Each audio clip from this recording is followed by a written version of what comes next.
Neide na cadeira de rodas. Só para lembrar os velhos tempos, que ela não precisa mais disso.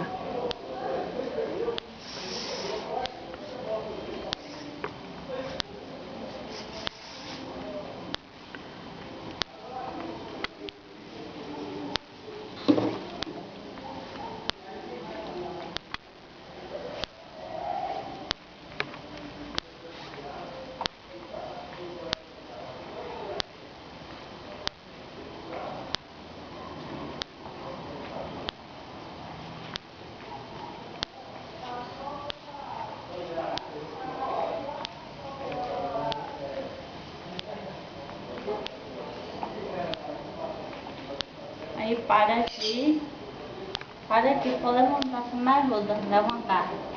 Nossa, já cansou. Oh meu Deus do céu. A mãe tá que nem confusão. Pega uma aqui, por favor.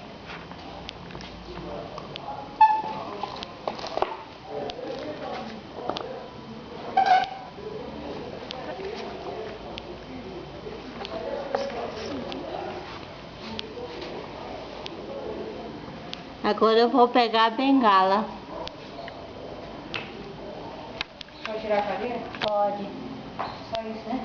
Só. Obrigada. A segunda fase da reabilitação. Saiu da cadeira de rodas, pegou a bengala com 4 pernas. Por pouco tempo, depois já passou para a bengala de uma perna só.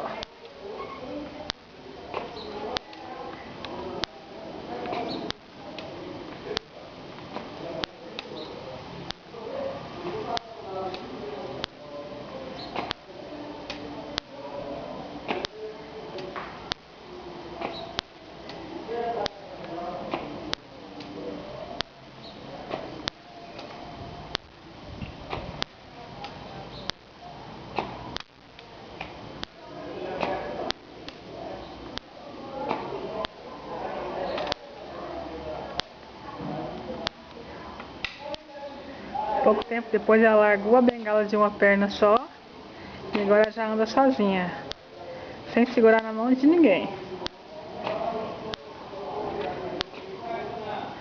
Eu servi um tempo de bengala humana, mas foi pouco tempo também. Não, Neide?